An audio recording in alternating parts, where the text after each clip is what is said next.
bem, amigos telespectadores, amigas telespectadoras do programa Joaquim Alessi, caros internautas que nos acompanham pelas redes sociais? Hoje eu tenho um assunto bastante interessante. O escritório BMDP, Advogados Associados, que foi criado em 2010, consequentemente, completou agora 10 anos de atividade.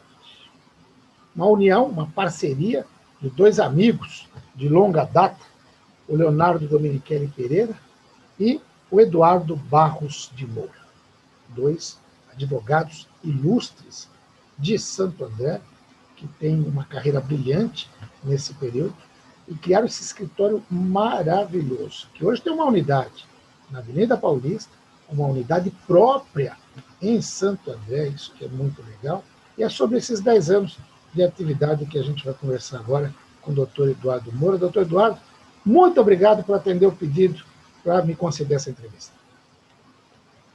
Boa tarde, Joaquim. Boa tarde a todos aí que nos assistem aí da região do Grande ABC. Eu acho que eu é que tenho que agradecer essa oportunidade aí, Joaquim, de estar participando contigo aí desse bate-papo, dessa entrevista de alguém com tanta experiência e bagagem igual você tem aí no ABC, em Santo André. Tenho certeza que não dá nem para comparar com os ilustres que você já fez esse bate-bola e já entrevistou aí na tua grande carreira. Obrigado pelos elogios, mas com certeza também a gente já fez uma outra entrevista falando de Rotary Club, né? Do qual vou te chamar de você, né? Se eu te chamar de senhor, você vai ficar... Isso. Até eu assisti o brilhante vídeo que vocês fizeram aí, um vídeo institucional do escritório, muito bonito, em que o teu sócio, né? Ele fala, não vou chamar de Eduardo, não, vou chamar de Du, porque não tem de conhecer. Agora, quando vocês formaram essa sociedade há 10 anos, eu imagino as dificuldades do início de um escritório. Vocês imaginavam que chegariam com essa potência toda, ter uma unidade na Avenida Paulista, ampliando, criando, tendo vários advogados trabalhando com vocês, estagiários, oferecendo oportunidade para quem está ingressando na carreira. Conta como é que foi o começo dessa história aí. Eu acho que o nosso início ele é similar ao de inúmeros escritórios de advocacia, porque o direito, ele, quando você ingressa para fazer o curso, você, é evidente, criaria uma certa expectativa, só que depois encarar o mercado, que muda muito, que é uma cobrança eterna, você se depara com algumas dificuldades.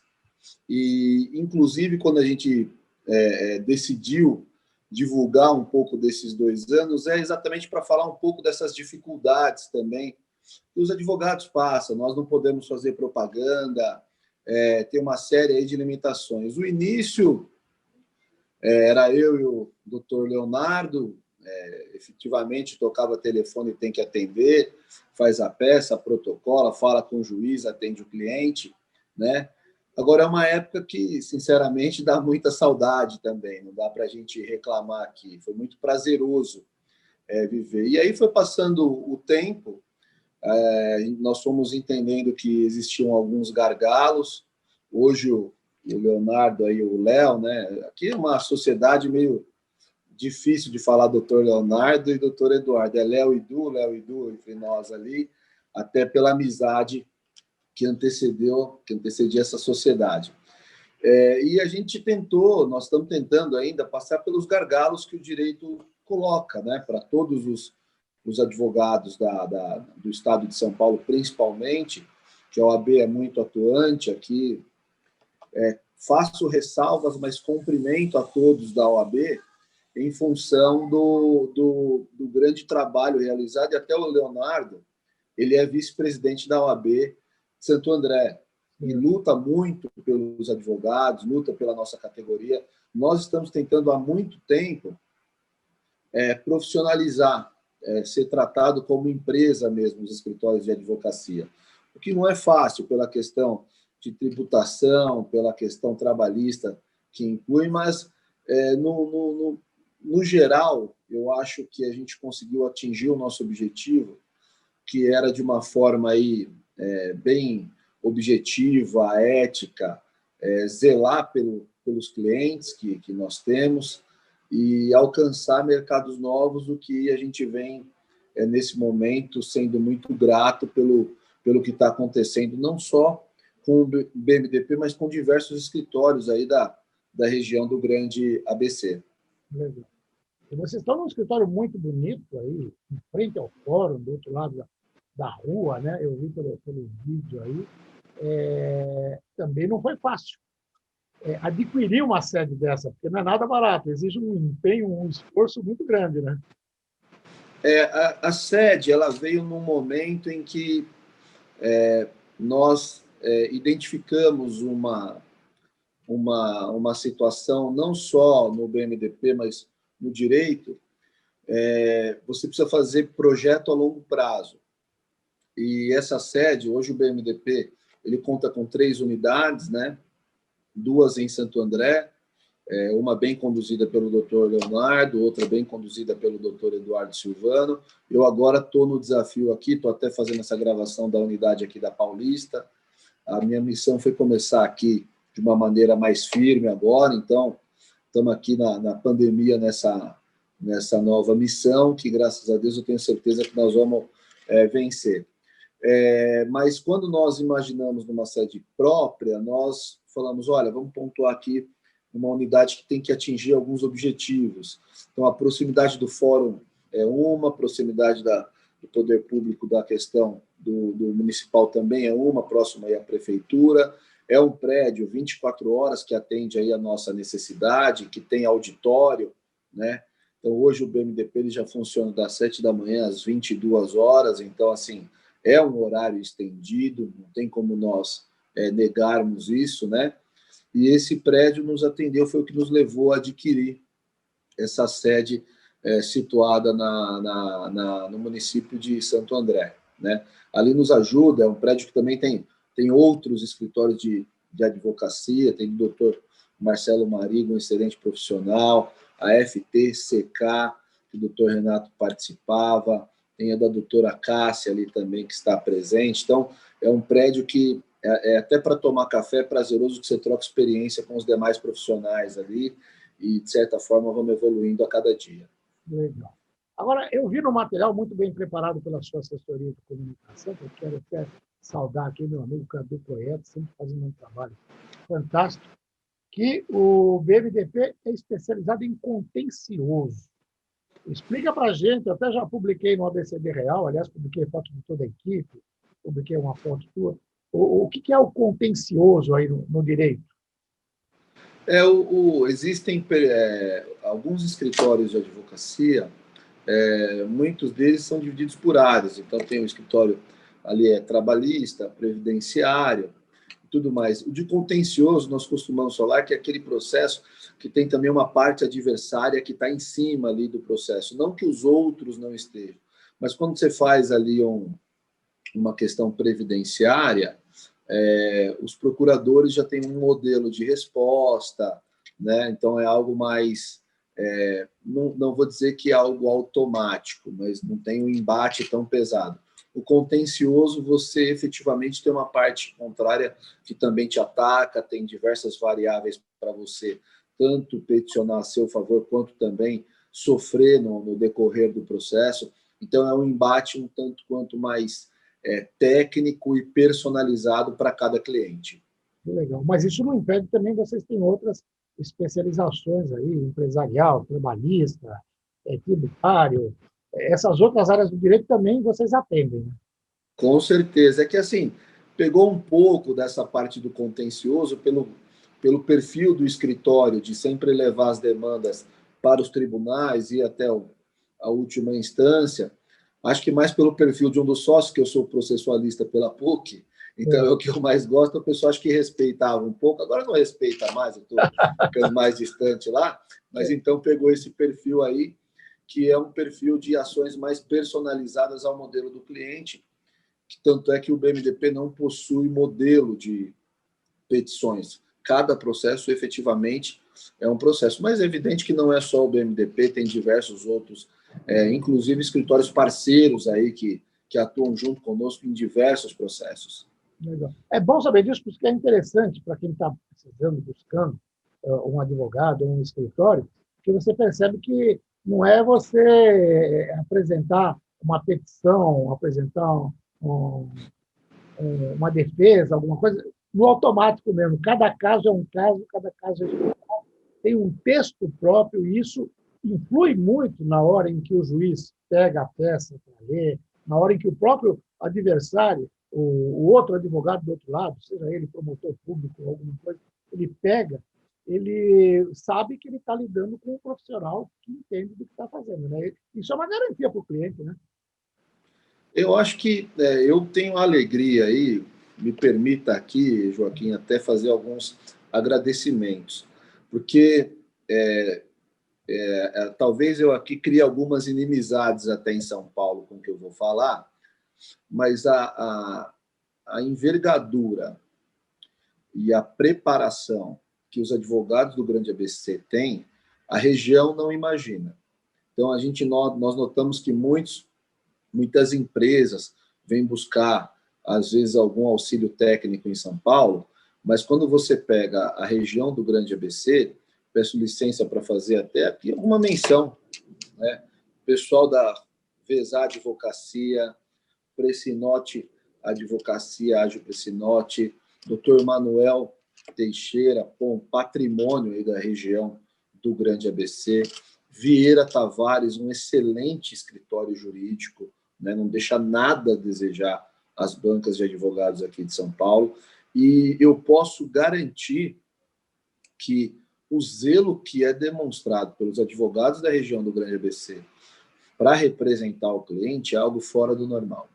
É algo que você encontra um advogado tomando um café, ou almoçando, ou no final do dia no happy hour, você encontra o advogado às vezes meio chateado, você imagina que há algum problema com a família dele. Não é. É um processo que ele está preocupado, é uma decisão que não veio do jeito que ele queria. Então, no Grande ABC, não é que aqui em São Paulo não tenha, mas no Grande ABC é muito mais forte esse vínculo advogado e cliente. Nessa comemoração desses 10 anos, vocês também lançaram um canal no YouTube. Eu vi o vídeo institucional, imagino que venham outros, e talvez vídeos até conversando sobre determinados aspectos do direito. Como é que vai ser esse canal? Como é que ele vai funcionar? Você sabe que nesses 10 anos aí, tudo que a gente imaginou de comemoração não deu nada certo, porque era para fazer uma festa, era presencial, era para chamar todos que tinham passado. Então veio a pandemia, restou a gente se adequar, né, e tentar, da melhor forma possível, conseguir trazer o agradecimento, demonstrar para os clientes o trabalho e demonstrar também os profissionais que passaram algum período com a gente a nossa gratidão. Então, com isso, o BMDP começou a fazer lives semanais, né, quando iniciou a pandemia. Nós fizemos, salvo engano, 20 lives, né, às segundas-feiras. E agora veio o canal. Então, provavelmente vai ser mais um canal aí informativo, trazendo legislação, trazendo jurisprudência, unindo os escritórios de advocacia, porque até uma constatação aqui. Todo mundo discutiu tudo na pandemia. O que não foi discutido foi só a vida do advogado, porque na nossa leitura, o BMDP, eu só tenho a agradecer a todos os profissionais ali que atuam com a gente, mais especial ali até a todos, né, mas a minha equipe está ali direto, o doutor Eduardo Silvano, Rodrigo Ângelo, Carlos Pereira, a Stephanie, Jéssica, Aissa, ali as estagiárias que estão no meu núcleo direto. Nós temos uma equipe. Agora, nessa pandemia, Joaquim, você também uma pessoa muito experiente aí e que conhece tudo da região do Grande ABC, inúmeros advogados no Brasil atuam de forma individual. Esse coitado, ele não pôde ficar doente. O cliente dele se ele perdeu um prazo, se ele passou. Ah, mas vai dar para justificar? Mas ninguém quer advogar com uma faca aqui no pescoço. Então, essa pandemia ela demonstrou que as sociedades de advogados têm que ficar um pouco mais próximas, tem que lutar um pouco mais pelo... Porque quando você pega... A gente até comentou, nós tivemos equipe, né? Foi muito prazeroso para a gente esse período de pandemia, porque a equipe se uniu ainda mais, reuniões online, não consigo nem quantificar quantas ocorreram, tá certo? Mas eu não quero ganhar processo da minha parte adversária por uma revelia, porque o advogado não conseguiu peticionar porque está doente. Essa não é a nossa vontade, nunca foi o nosso anseio. Se não tem um dos advogados na lide, a gente não vai chegar na justiça, que é o nosso bem maior. Então, não me parece adequado. Então, a gente vem trabalhando nesse fortalecimento dos escritórios de advocacia, para que não só o BMDP, mas que todos atuem efetivamente como empresa, né? O que não é fácil. Aqui é um tom de crítica construtiva. Ninguém aqui está falando mal da humanidade, nem nada. Mas, olha, precisamos evoluir, sim, em algum ponto, né? Porque senão não vai ter. No começo você falou da dificuldade de até formalizar uma empresa, porque a tributação é diferente para uma empresa de advocacia e para um escritório associado. Você, até há pouco tempo atrás, se a gente for lembrar certinho, o advogado ele recebe na pessoa física, Joaquim. Ele recebe na pessoa física. Ou seja, ele recebe lá os honorários dele no ano e ele paga 27,5% ao ano. Né? Tudo bem, tem aquela escalonado e tal, mas ele ganhou um pouco mais, 27,5%. Então, poxa, aí há pouco tempo foi criada a sociedade individual para os advogados, né? Empresa ali individual. Então, começou a evoluir um pouco nesse sentido, mas temos um campo muito amplo ainda para a gente conseguir trabalhar. Os advogados hoje têm medo de... Essa entrevista que eu estou te passando aqui, tem advogado que tem receio, porque tem medo que a ética fale. Pô, mas você está dando... Não, cara, nós estamos falando de um conceito técnico. Aqui, nós não vamos nem passar endereço de escritório de advocacia. Quem quer contratar o BMDP, vai lá e contrata o BMDP. Quem quiser contratar o Mendes Filho, vai lá e contrata. Pereira e Filhos, vai lá e contrata. Vezar Advocacia, vai lá e contrata. Inúmeros. Dr. Marcos Pimentel, que é outra referência aí do grande ABC, Dr. Marcos Gonzaga. Então, assim, nós temos inúmeros profissionais no direito que, às vezes, por essa limitação no tocante à publicidade, é isso que o BMDP está junto com diversos escritórios para falar, olha, nós só estamos trabalhando e deixando claro aqui o que está sendo. Então, o canal vai ser mais um canal de informação, não só para os clientes do BMDP, mas também para os escritórios de advocacia parceiro, que é onde a gente também aprende muito, né? Verdade, verdade. Eu achei muito legal esse teu posicionamento de fazer esse elogio para esses grandes advogados, alguns dos quais eu já tive a oportunidade de conversar com eles, de entrevistar ao longo da carreira. Eu falo que uma das poucas vantagens de você ter 44 anos de carreira é que você já conversou com muita gente, né? Você acaba vivendo tudo isso. Eu conversei com vários advogados. Você mesmo citou a própria questão da OAB, né, que o doutor Leonardo é vice-presidente, mas, às vezes, até como entidade, a OAB acaba deixando um pouco a desejar nessa luta em defesa, né? Não sei se é esse o teu entendimento, mas eu já vi vários advogados falando disso, que a OAB precisaria se empenhar mais. Como é que você vê as atuações aí da OAB, tanto no Estado quanto na região? Eu acho que a OAB ela tem a função dela, nós sabemos que ela não está limitada só ao advogado.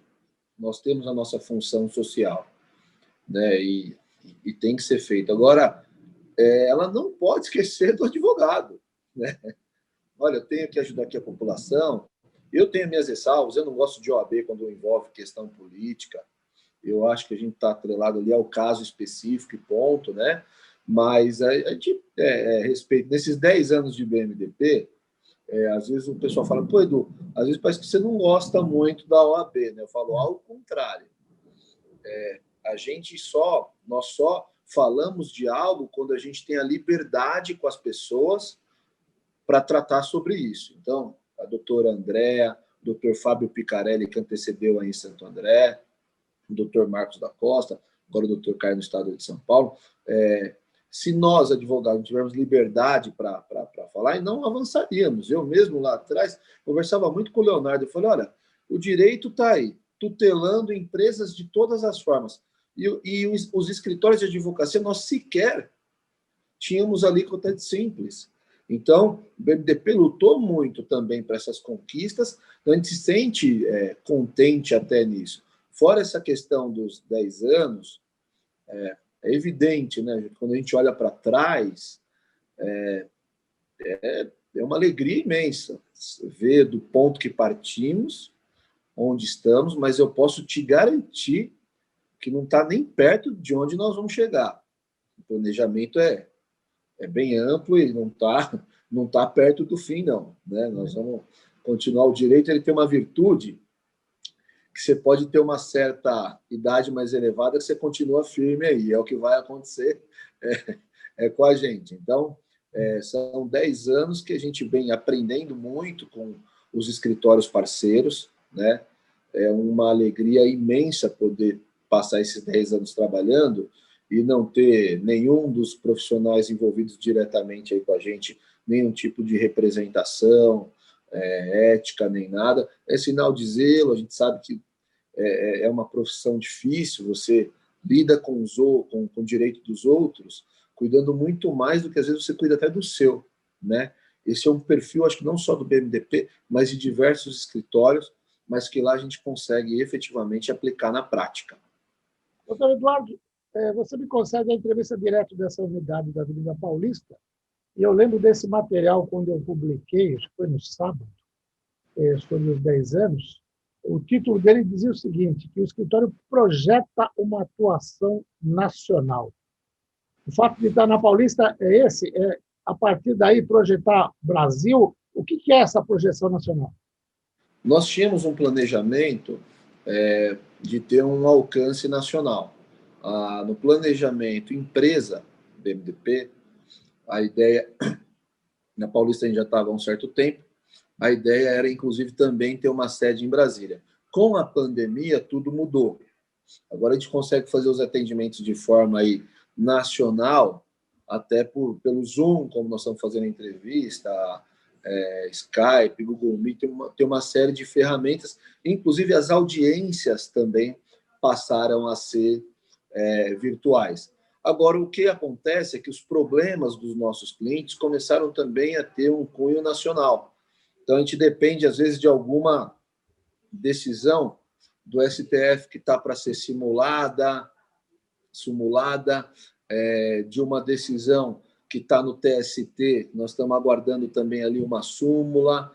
Então, nós passamos a ter mais casos com projeção nacional. Então, precisamos ficar um pouco mais atentos nesse sentido. E acho que também com essa virtualização do direito, uma das barreiras que foram quebradas é a barreira da distância. Porque antes, eu lembro quantas vezes eu proibi que se fechasse cliente em determinados estados em função da logística, né?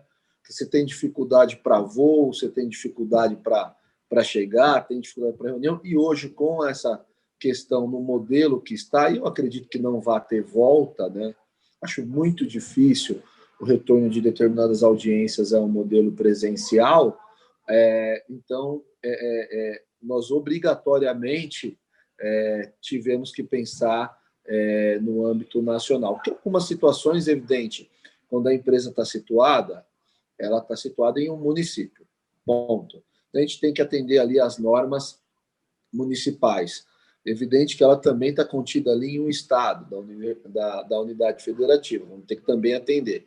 Agora, o que nós notamos é que o padrão nacional, a gente para pensar em uma reforma agora tributária que provavelmente vem, a reforma da Previdência que aconteceu, pouco se fala, mas teve uma reforma importantíssima das questões trabalhistas. E esse âmbito foi nacional. Então, outros estados conseguem contratar profissionais do estado de São Paulo, e aqui sem nenhum demérito aos profissionais de outros estados, né? mas realmente aqui é um grande núcleo de advogados, as maiores bancas estão aqui no estado de São Paulo, as mais intensas, né? Evidente que tem outras também, a gente não está aqui para mencionar, não é nenhum demérito aqui a ninguém, tá certo? Mas efetivamente os escritórios e as bancas, não só o BMDP, mas todo escritório que está um pouco maior, obrigatoriamente ele teve que pensar agora de uma forma nacional. Dentro dessa tua colocação, a gente pode concluir até que tem um aspecto positivo da pandemia, que foi acelerar a justiça, pelo fato de a gente ter esses julgamentos virtuais. Nós estamos gravando isso, o programa que é muito transparente, na terça-feira, dia 20 de outubro. Dia 19 à noite, aliás, à tarde, eu estava assistindo uma sessão do Tribunal Regional Eleitoral, ao vivo, acompanhando julgamentos de vários assuntos que interessavam aí até a região, e sabendo do desfecho de alguns processos. Inclusive, acompanhando um outro advogado brilhante, filho de um advogado que foi minha fonte durante muitos anos eleitoral, o doutor Alberto Rolo, infelizmente já nos deixou, mas o filho dele, Alexandre Rolo, participava de um julgamento muito interessante, o debate. Então, a gente percebe que isso aí acelerou bastante, tornou a justiça mais ágil? Eu acho que corrigiu diversos problemas que nós tínhamos, tá? O processo, primeiro, entrou num nível de transparência absoluto, isso é importantíssimo.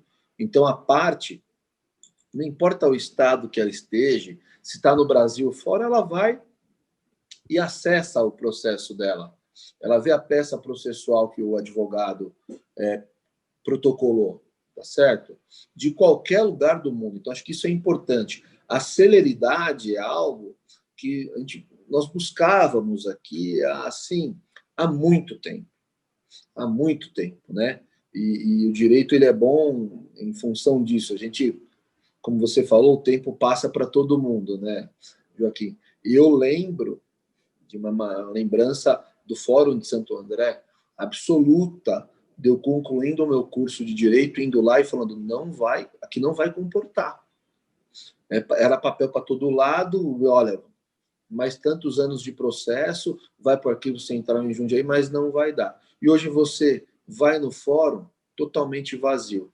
Não tem mais, processos são todos digitais, os advogados digitais, agora sustentação oral e audiência digital. Então, olha como o mundo muda, e até essa questão de estruturas físicas, nós não vamos ter mais problema no tocante ao judiciário. Mas um ponto importantíssimo que aconteceu, porque eu tenho certeza absoluta que 90% das pessoas que em determinado momento precisou buscar a justiça do trabalho passou. Não são todos os juízes, mas existia ali umas condutas um pouco mais severas no tocante a posicionamento ali dos juízes, né? E com agora a gravação de todas as audiências, nós estamos navegando num mar calmo. Então, todo mundo sabe que está sendo gravado. Então, olha, o respeito está tranquilo. Olha, eu tenho um problema pessoal, mas eu vou fazer aqui o meu trabalho. Então, isso eu acho que foi uma evolução absoluta, né? Porque a gente encontrava muitos profissionais ali desgastados, com uma audiência atrás da outra, calor, espera, uma sala com não sei quantas pessoas, e isso foi corrigido. Até os excessos cometidos, tá? Não são todos, aqui eu não estou generalizando, mas poucas pessoas, poucos cidadãos entravam em um ambiente do Poder Judiciário e saíam elogiando. Poucos, né?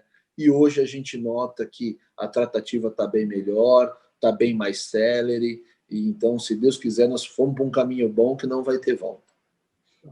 Bom, tem um ditado que diz que soldado em quartel, né, está em serviço o tempo todo.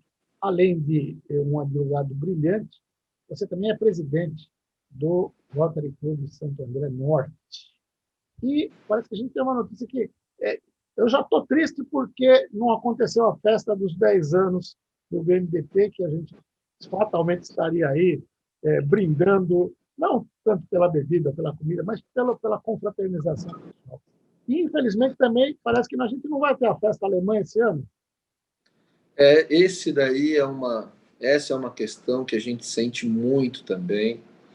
Talvez, se for colocar em grau de relevância aqui, para o grupo do BMDP, era importantíssima essa comemoração de 10 anos, mas seria um agradecimento das pessoas que dirigem o escritório, da qual eu faço parte, para todos que passaram lá.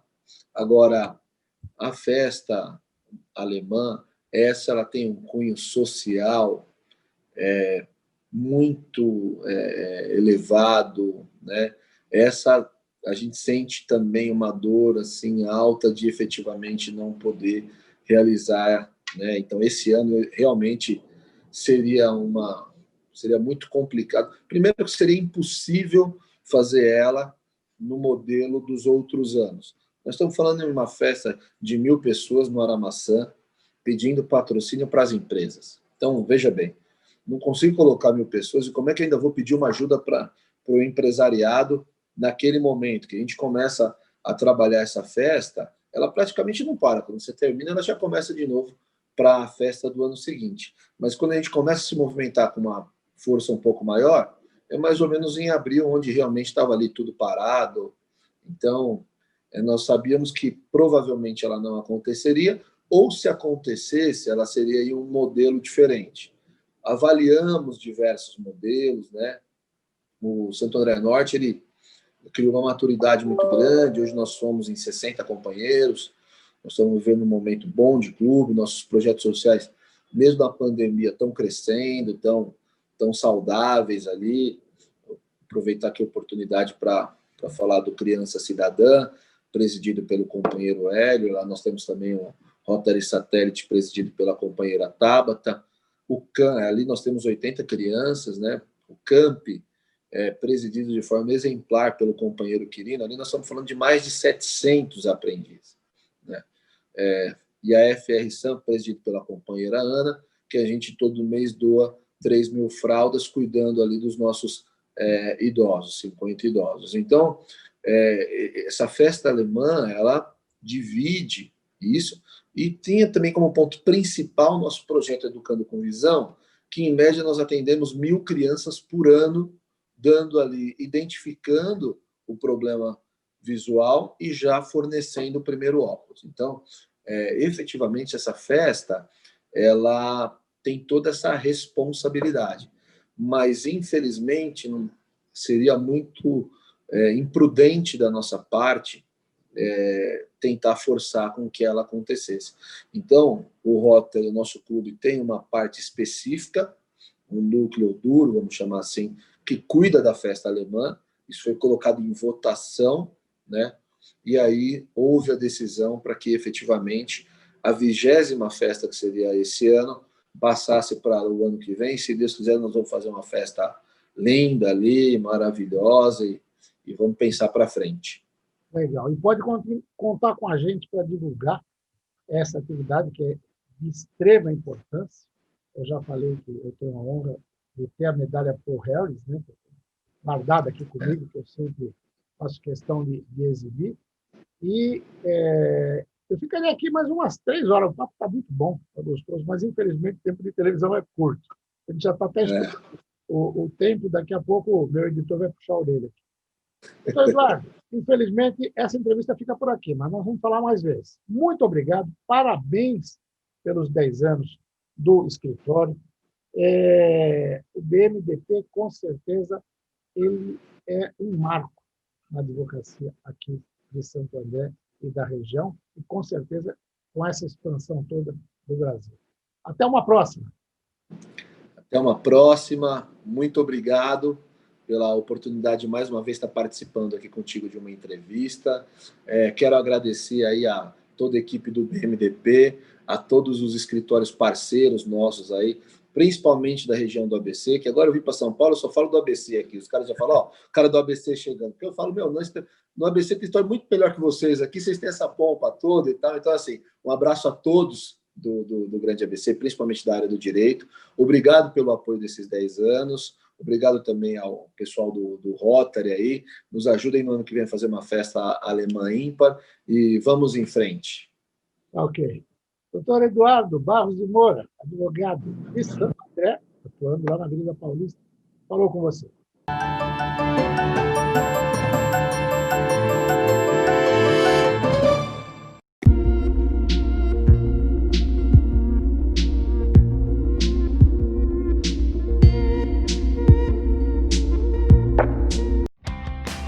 A construtora Patriani mais uma vez surpreende o mercado e apresenta 3 novos prédios no ABC. 3 excelentes opções nos melhores bairros de Santo André, a Vila Assunção e o bairro Jardim. Venha morar com muito mais conforto e qualidade de vida. Venha morar num Patriani. São apartamentos de 80, 95, 135 e 190 metros. Um deles combina com você. Fale com nossos especialistas e conheça essas novidades. Conheça a Patriani e descubra um novo prazer em morar.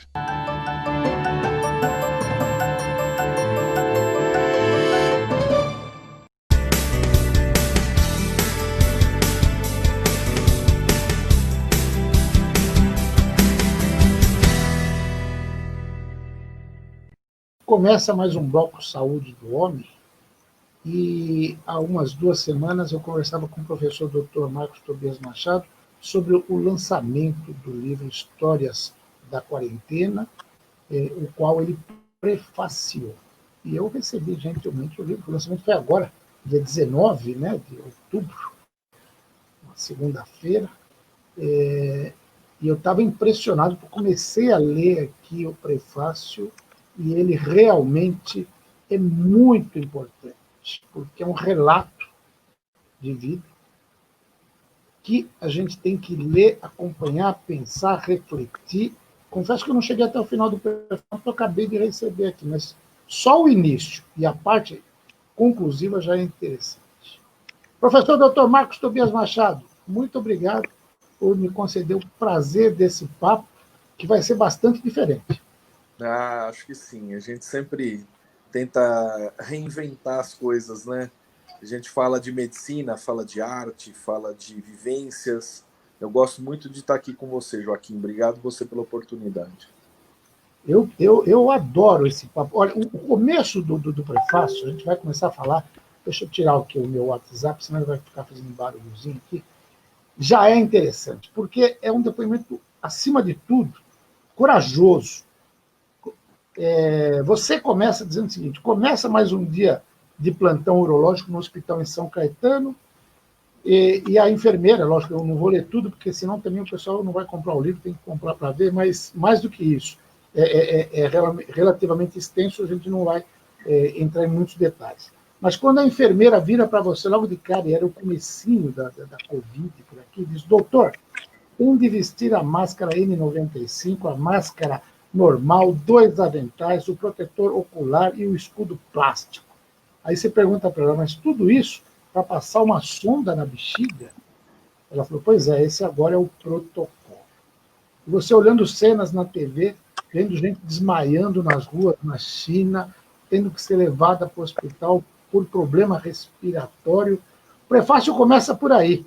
E a tua experiência com a Covid-19 também começou aí, né? Exatamente. Né? Ninguém sabia muito bem o que era, o nível de gravidade, a gente não sabia o índice de mortalidade, a parte de infectividade a gente sabia que era muito importante, que era altamente infectante, né? E aí essa coisa, será que a gente vai ter proteção suficiente, máscara, avental para tudo isso? Né? Toda vez que for ver um paciente tem que usar esse negócio. Então a gente não sabia muito bem. E no começo havia um grande medo, né? E eu relato um pouco disso e relato também a questão de ser o ser médico, né? Que eu começo falando o ser médico e depois o ser humano normal numa família com uma senhora de 70 anos, minha mãe, que eu moro com a minha mãe, e 3 adolescentes, e aquele receio de eventualmente infectar as pessoas, né? E eu falo que não era nem previsível, nem justo e nem previsível eu estar combatendo a doença, estar tratando gente e infectar os meus próprios familiares. Então era um grande dilema, né? Um dilema. Eu digo, eu propriamente não tenho medo da doença, não tenho medo de ficar doente tratando pacientes, Isso é uma perspectiva muito minha. Então, eu digo que eu sou um guerreiro da saúde, né? E falo também que morrer num campo de batalha para um soldado que está querendo lutar a favor da vida seria muito honroso para mim. Mas, ao mesmo tempo, o receio de infectar um familiar meu e poder ter um sofrimento muito grande. Então, eu vou contando essas histórias, aí vou falando da minha internação, depois eu conto um pouquinho como que eu passei, como que eu fui internado. Eu acho que fez parte desse relato eu eternizar o Hospital São Luís São Caetano pela qualidade, pelo nível do corpo clínico, pelo nível da infectologia, do pronto-socorro, dos enfermeiros, dos fisioterapeutas, de todos que lá estavam, da diretoria, né? Então, quis realmente dizer isso porque é um hospital de um nível muito alto, né? Um tratamento de excelência que eu recebi, muito carinho, né? Muito personalizado, muito humanizado. Então, fiz questão de contar essas histórias, né? E de falar das coisas que eu li durante... Porque é muito a perspectiva que você tem internado, doente, ou com até algum risco, né? Muda um pouco, né? O que você busca na vida provavelmente é a essência dela. E não as coisas pequenas, e não a tristeza, a chateação, a briga, a discussão. Então, aí eu fui falando as coisas que eu fui lendo, os filósofos que eu fui lendo. Sabe o que me chamou muito a atenção nesse teu prefácio? O momento em que você conversa com a infectologista e ela vem e pergunta para você, imagino eu, até por um certo respeito, talvez ela seja uma médica mais jovem, não sei, eu criei essa imagem na cabeça, e pergunta, que medicamentos você quer tomar? E aí você diz para ela assim, olha, eu coloco a minha vida nas tuas mãos, confio no teu trabalho, eu sei da tua competência. Aqui eu sou paciente. E aí, um pouquinho mais para frente, você relata uma experiência que eu reputo que... É óbvio que a gente não quer que ninguém fique doente, mas que todo médico acho que deveria passar, não sei se internado, ou pelo menos refletir sobre isso, se colocar na condição de paciente. Você fala isso no prefácio. Eu olhava para o lado e via os outros pacientes e sabia, e pela primeira vez assim, eu mudei completamente a minha forma de ver o paciente, porque eu era paciente também ali. Só para que o nosso telespectador tenha uma ideia. Há quantos anos você é médico? Bom, eu já estou formado há 30 anos. 30 né? anos. São 30 Olha, anos já, e como especialista, quase 25. Então já tem bastante tempo. E essa conversa com a infectologista, ela é uma amiga pessoal, mais ou menos da minha faixa etária, então não é tão jovem. Eu acho que é um grau de humildade muito grande, né? Perguntar para um outro colega, né? O que você quer tomar? Eu falo no livro que a coisa que mais afeta a gente, que mais nos deixa, nos impulsiona, é a assertividade que a gente pode ter para o paciente. Então, o que eu falei para ela, falei, confio plenamente no que você fizer, pode me dar o que... Porque não tinha protocolo de pesquisa no hospital para eu tomar alguma droga experimental, porque não tem nada que seja diretamente aprovado e comprovado. Então, aí ela me deu tudo que ela achou que tinha que dar, muita atenção, muito carinho. Então, sou eternamente grato à doutora Glaucia, a toda a equipe dela, da infectologia, que cuidaram de mim com muita gentileza. mas você fala que mudou bastante o teu conceito de como ver o paciente, né? Foi isso? Na verdade, você está do outro lado da trincheira, né? Quando você está de um lado da trincheira é uma coisa, quando você está do outro lado, você passa a ter visões. Eu já fui operado em outras situações, também tenho alguma vivência a respeito disso, mas quando você está mediante uma doença que pode ser letal, pode ter consequências graves, você fica muito preocupado em enxergar realmente a essência das coisas. Né? O que a gente pode fazer para realmente viver com plenitude. Né? E aí você vai buscar espiritualidade, vai buscar coisas que eu adoro, de mitologia, de filosofia, vai ler, vai, né, tentar se equilibrar. né? Eu digo também no livro que é muito importante ter um equilíbrio tanto físico quanto mental nesse momento de isolamento, né? Você às vezes longe da família, né? Isolado das pessoas que você gosta, isolado das coisas que você faz normalmente na rotina, né? E vendo também a experiência de pacientes, né? Muitos pacientes com problemas psíquicos muito sérios, em virtude desse medo, dessa incerteza do que vai acontecer no futuro. Então é muito variável a reação de pessoa para pessoa, mediante isso, o isolamento, a doença, etc.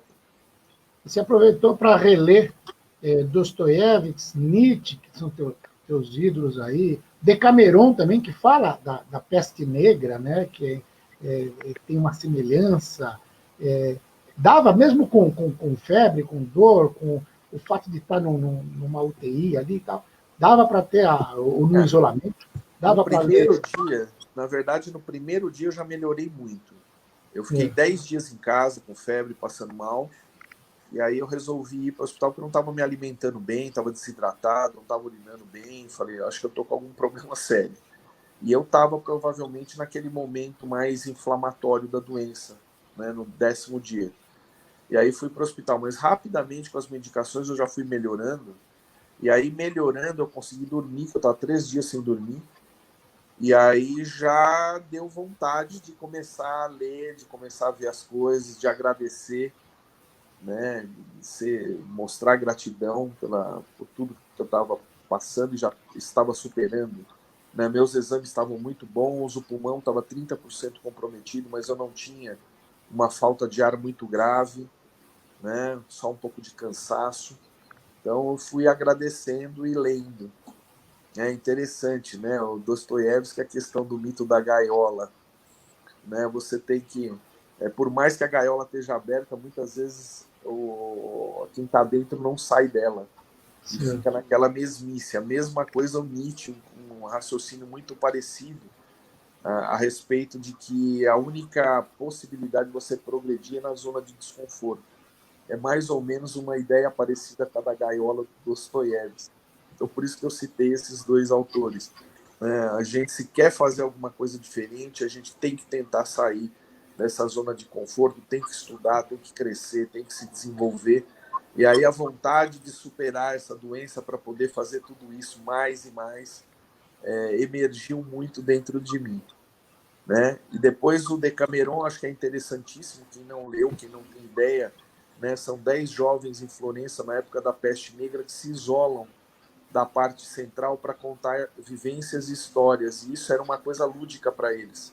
Eles iam conseguindo sobreviver à morte, né, a transmissão da doença, aquela coisa muito triste, né, muitas vezes contando histórias lúdicas, eles foram passando o tempo ali, então é muito interessante, são 100 contos que eu acho que vale a pena ler ou reler, né, nessa situação que a gente está passando, para entender um pouco o que eles passaram há 700 anos atrás.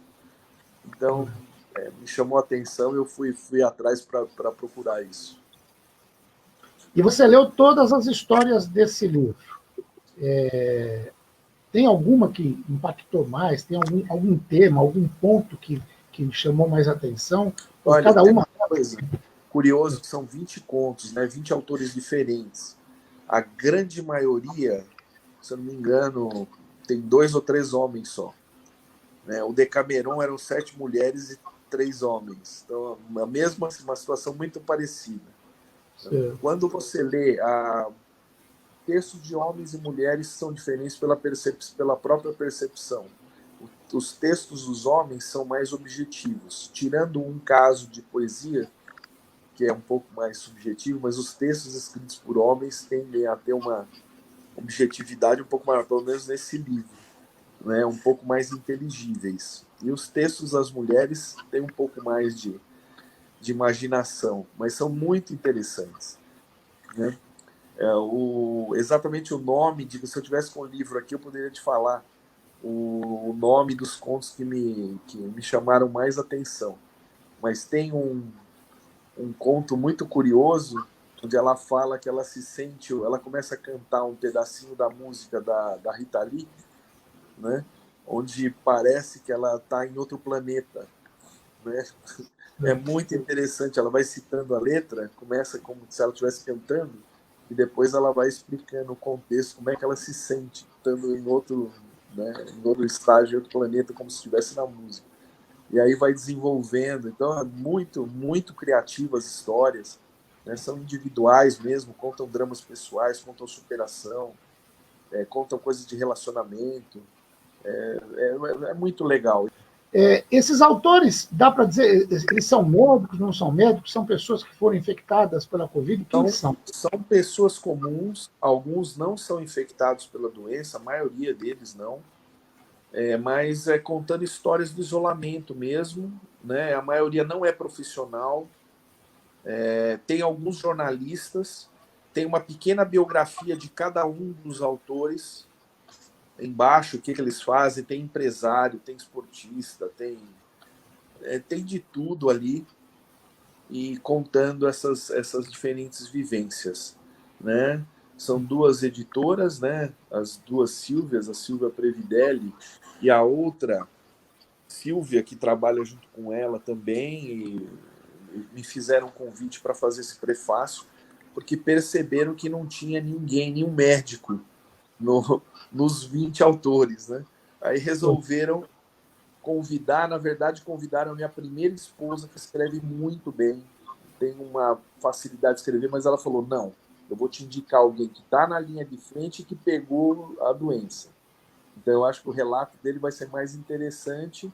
Eu já conhecia essa amiga da minha esposa desde muito tempo, e ela me mandou a mensagem, convidou, falou, a Thelma falou para você escrever. Falou, mas quem disse que eu sou escritor? Você quer me tirar da minha zona de conforto, né? Vou ter que fazer uma coisa que eu não estou acostumado. Mas como ela sabe que eu não fujo de desafio, eu vou encarar e vou fazer isso aí. Aí ela tinha um prazo também para ser feito, que eu tinha que respeitar o prazo. E aí fui trocando ideia com ela, falei, me dá um guia do que você precisa, né? Um direcionamento para eu poder fazer. Agora, o que eu fiquei mais feliz foi que eu não teve pouquíssima edição no texto que eu fiz, né? Alguma coisa de vírgula, uma palavra ou outra que eu coloquei. Então, praticamente, o texto que eu mandei foi exatamente o que foi publicado, né? E esse livro está disponível, eu queria deixar para as pessoas, no site, né? É o www.realitybooks.com.br/shop. Então, Legal. quem quiser adquirir o livro ou ter acesso a isso, é só entrar no Reality Books. Legal. Né? Que maravilha! Realmente, agora, então, parabéns, porque o texto está impecável, o texto está... Eu sou chato com texto, já falei isso várias vezes, eu sou daqueles editores que, como eu digo, a única coisa que eu sei fazer na vida é escrever, então eu sou muito chato com texto. Às vezes textos até de colegas jornalistas, eu coloco várias observações, o teu texto está impecável, está gostoso, a gente lê assim, não tapa. Eu falei que eu não li até o final, mas praticamente cheguei no final, e a gente faz aquela leitura dinâmica, passando por alguns parágrafos, para querer chegar logo no desfecho do texto. O texto tem estrutura, tem começo, meio e fim, o português é impecável, então, olha, é raro. Isso me lembrou quando eu comecei...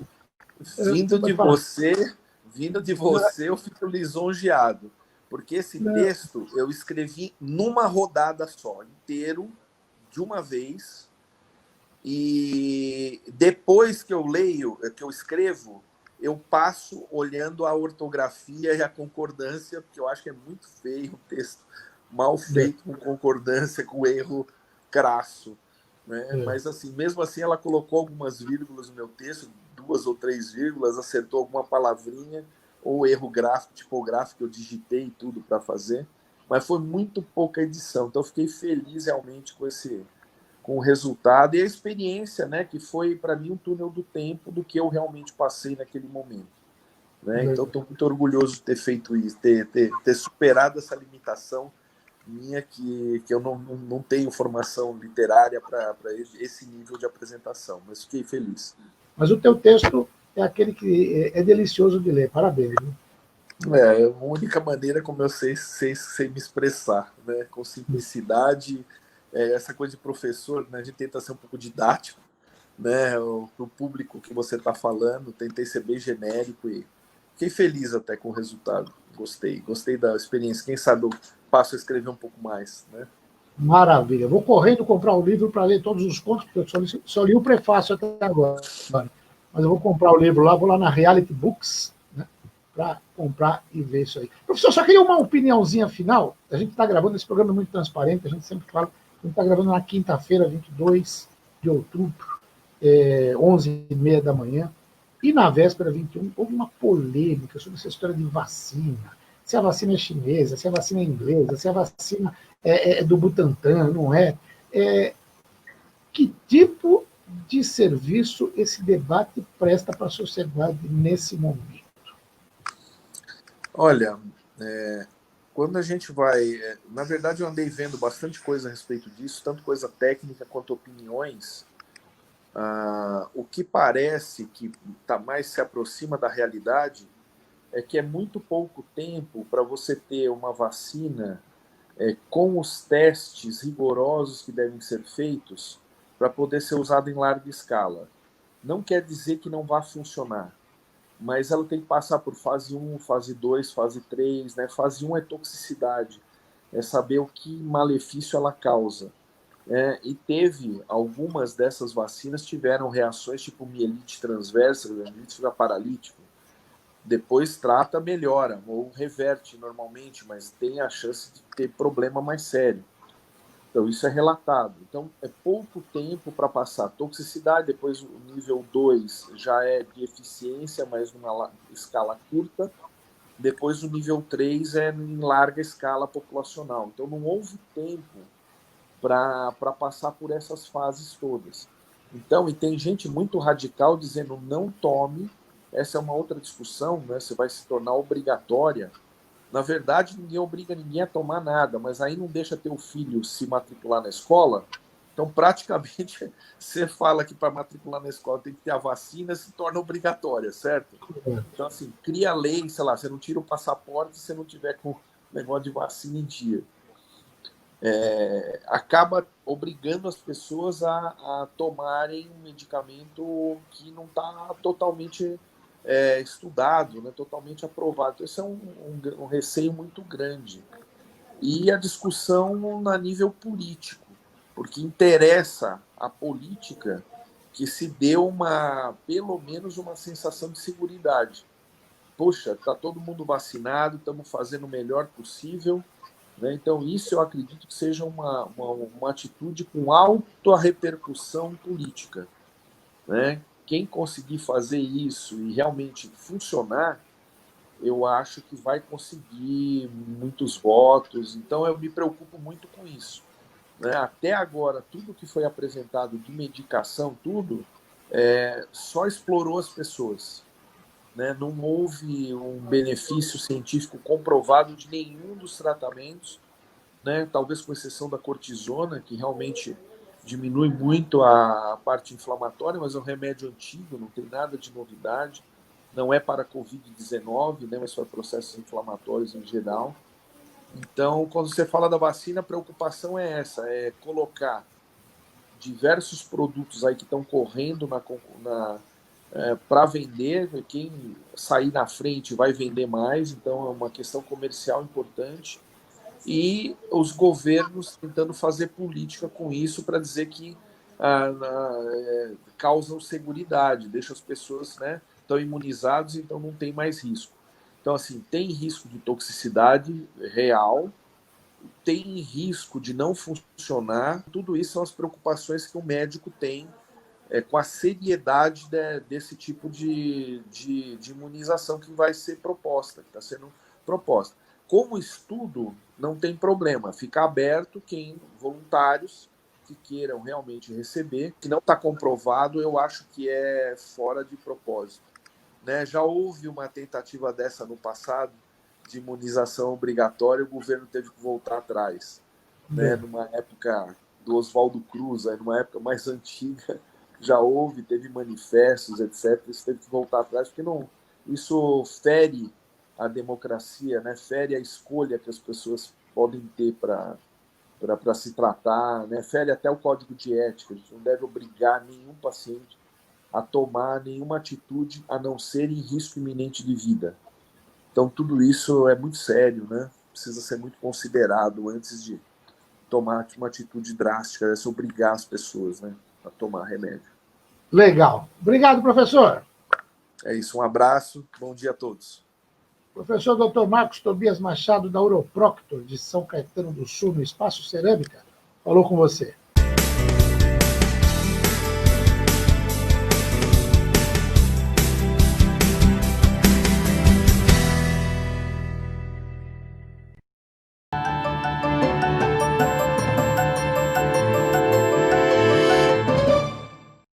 Negócio fechado e não se fala mais nisso. Já pensou comprar o imóvel dos seus sonhos sem dar R$1 de entrada, com negociação, sem burocracia e com desconto? Imóveis prontos para morar no ABC e Grande São Paulo a partir de R$189 mil. Negócio fechado, a nova campanha da M. Bigucci para aquecer de vez o segmento imobiliário. E vai até 10 de setembro. A hora é agora. Investimento em imóveis rendeu em média 15,3% em 10 anos, enquanto a poupança e aplicações em renda fixa vêm rendendo menos de 2%. Investir em imóveis é uma forma de construir um patrimônio seguro e lucrativo. Negócio fechado, com a M. Bigucci.